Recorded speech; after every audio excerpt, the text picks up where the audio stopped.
In 2020, a girl named Angela responded to one of my Instagram stories. I think it was about Asians and affirmative action. You know, one of my favorite topics. She was about to apply to law school and had found my TikTok, which was still really new. We began DMing, then texting, and eventually became IRL friends. I always told her that I would visit her in law school, but, you know, life gets in the way. 3 years passed by, and now she's a 3L and about to graduate, so I'm visiting her in Durham, North Carolina before it's too late. Oh my god! Hello! Good to see you!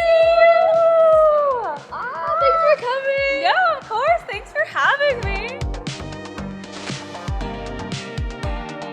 Good morning! So I'm here with Angela. Kind of crazy because I feel like I saw her applying to schools. I saw her going through the whole decision process of like, do I take the more money at this school versus like the prestige at that school? And now she's a 3L and about to graduate. We are gonna have ourselves a Duke weekend. I think even going to a basketball game, right? Yeah, we are. Yeah. Love basketball. I'm just kidding. Do you really? No. Okay. So we're gonna go to yoga and then go about our day.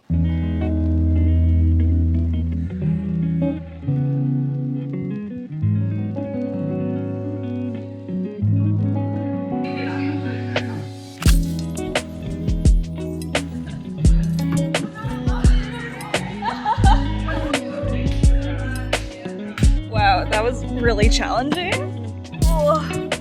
It was not your usual flow, but there would be times where he would make a warrior 3 and then bring our knees in and then like warrior 3 again. It was like strength training. Look how cute this is. When I was in the shower, Angela made some toast and coffee as well as some eggs.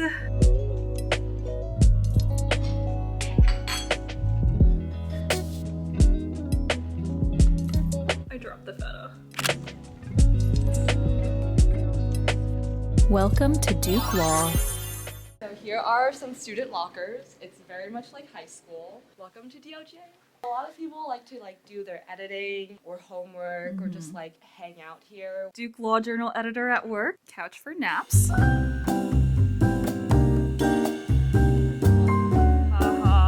epic.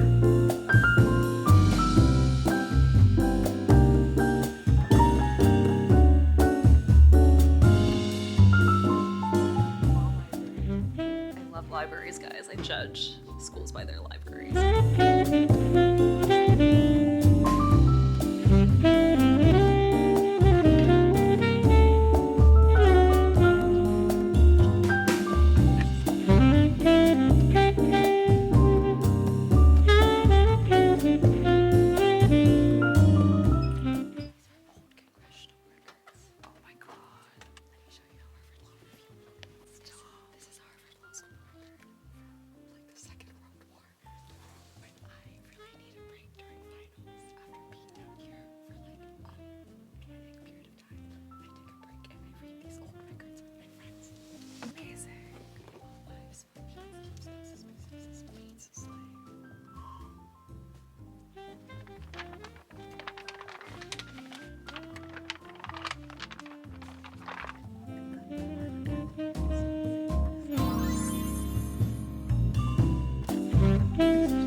Verdict, 10 out of 10 library. Oh, excellent. A good library has natural light, but also a complete place in the dark to study. We spent the rest of the afternoon walking around campus and eventually settled onto a bench where I workshopped some nascent ideas with Angela.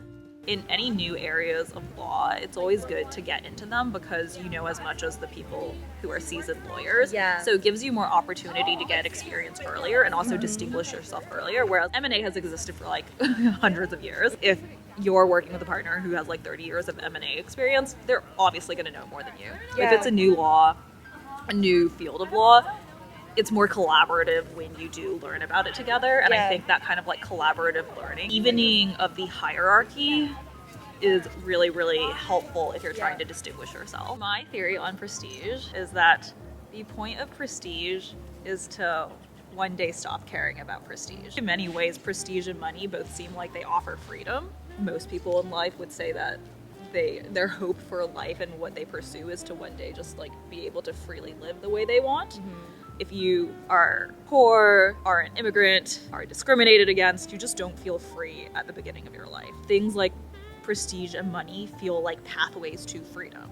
And they are in many ways. Pursuing those things are great ways to try and find your path to freedom, but if you stay in it too long, they become your new prison.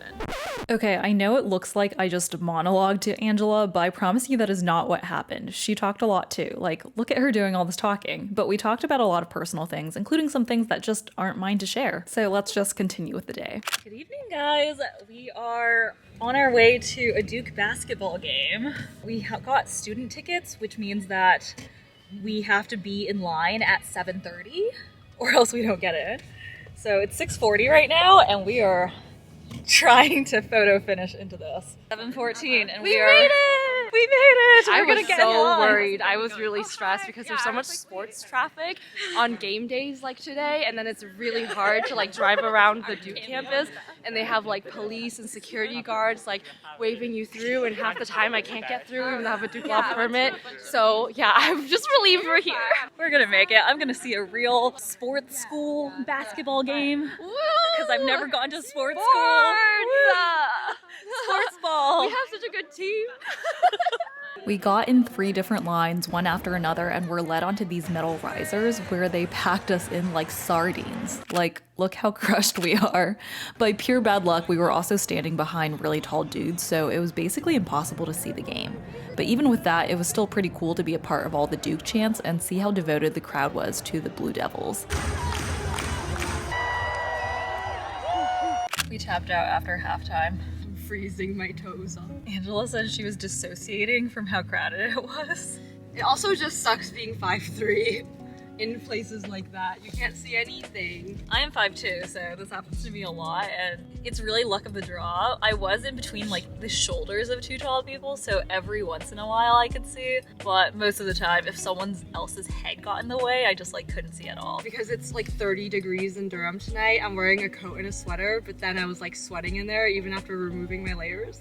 So it was just hard to prepare. If this is the degree to which Duke fans go to see a game, that is dedication. And I do think it is, because people were walking in like shorts without coats, and I was like, man, they must be so cold. Oh, you saw shorts? Some guy was wearing shorts I on the way didn't notice in. that. Yeah. That's crazy. Yeah, it was like he was preparing to be so hot in there. Wow. And I think it's probably because he goes to so many games that he knows that that's how it's gonna be. So he weathers the cold in shorts to go to the game. But I've never been so claustrophobic in a while.